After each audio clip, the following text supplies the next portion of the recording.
Olá, bem-vindos ao resumo do módulo 6, Ferramentas de Gestão de Riscos, e no qual, dentre outras coisas, vamos falar da matriz de riscos. Para isso, vamos fazer uma reflexão. Imaginem que os riscos são uma parte inerente a todos os projetos. Os projetos, sendo eventos únicos, como um objetivo específico e realizado uma única vez, são eventos que, por sua natureza, envolvem maior grau de incerteza em sua execução. No final das contas, a incerteza é, principalmente, a fonte de risco. Assim, diferenciamos os projetos com relação a outras atividades que realizamos em uma organização. Na América Latina, as entidades públicas e os governos são entidades que estão expostas a um nível mais alto de riscos. Daí a importância de analisá-los, levá-los em consideração, administrá-los, planejá-los e evitar que aconteçam. Os riscos são parte inerente dos projetos, assim como são parte inerente da nossa vida. Todos nós, em qualquer lugar, estamos expostos a riscos, em maior ou menor grau. O que fazemos com os riscos? Fugimos deles? Não. Normalmente, o que fazemos é analisá-los, entendê-los e planejar ações que nos permitam mitigá-los. Isso é precisamente o que temos que fazer no projeto. É evidente que os três elementos fundamentais de todos os projetos, o prazo, o custo e o escopo, são os três elementos principais que devemos considerar em um plano de trabalho ou em um plano de projeto.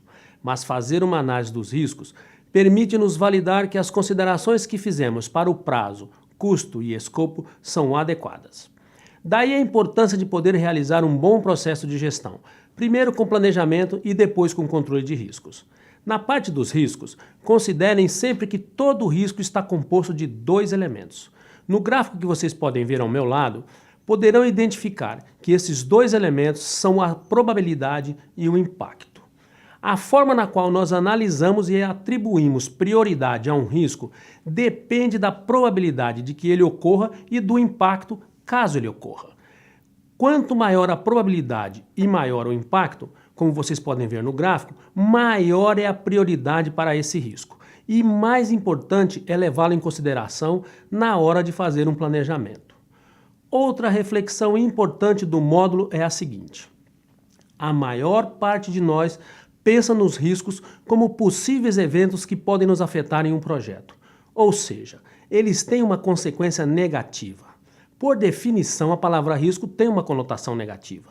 Entretanto, no processo de gestão de riscos, devemos levar em consideração tanto os riscos negativos quanto os riscos positivos, pois o risco possui uma conotação dupla.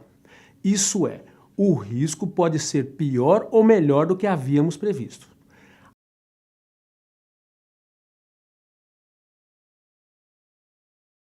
A palavra risco quase sempre está associada ao negativo, mas neste caso, também queremos pensar nesses possíveis eventos que podem ocorrer no projeto e que em dado momento pode ter uma consequência positiva. Para não nos confundirmos e fazermos uma análise de ambas as partes, chamaremos os primeiros de ameaças e os segundos de oportunidades. Embora nos concentremos mais nos riscos negativos, nas ameaças, é importante não deixar de lado as oportunidades que também podem nos ajudar a verificar que esse plano de trabalho está desenvolvido corretamente.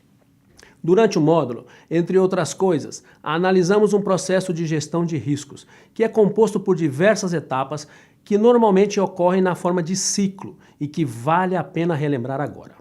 Em todos os processos de gestão de riscos, vamos primeiramente identificá-los, ou seja, os riscos que estamos enfrentando. É importante fazer uma lista de todos os possíveis riscos. Uma vez que tenhamos identificado, devemos analisá-los. Esta análise é composta essencialmente pelos dois elementos que mencionamos, a probabilidade e o impacto. Com base nessa análise, podemos fazer o planejamento das respostas, ou seja, o que vamos fazer para contrabalançar esse risco. Lembre-se também que neste módulo identificamos 4 tipos de respostas. Os riscos podem ser mitigados, transferidos, evitados completamente ou aceitos. E dentro da aceitação, lembre-se que existem dois tipos. Aceitação passiva, não fazer nada, somente para riscos de baixa probabilidade e baixo impacto. Ou aceitação ativa, em que não vamos fazer nada para evitar que o risco ocorra, mas no qual, caso ocorra, estaremos preparados. Uma vez que esse planejamento de respostas esteja definido, o mais conveniente é colocar tudo isso em uma matriz de riscos. Com essa matriz de riscos, nosso plano estará pronto e podemos iniciar com acompanhamento e controle. Lembre-se que provavelmente este é um início do acompanhamento e controle. Vamos proceder novamente à identificação de alguns riscos adicionais, alguns riscos que provavelmente não pudemos identificar e que não pudemos incluir no processo inicial de planejamento. Trata-se de um ciclo contínuo e iterativo e devemos realizá-lo ao longo de todo o processo de planejamento e, posteriormente, durante a execução do projeto. É bastante importante realizar este ciclo. Por último, permitam-me enfatizar este tema, a matriz de riscos. Aqui ao lado, vocês poderão ver um exemplo de uma matriz de riscos, um gráfico com alguns dos elementos normalmente que estarão incluídos na matriz de risco, assim como falamos no resumo do módulo anterior da matriz de aquisições, como o elemento focal, a parte da qual estão concentradas todas as informações para a tomada de decisões sobre as aquisições. Esta matriz de riscos cumpre mais ou menos o mesmo objetivo, que é concentrar em um só lugar todas as informações referentes aos riscos para que possamos tomar decisões com base nela e dar seguimento ao projeto.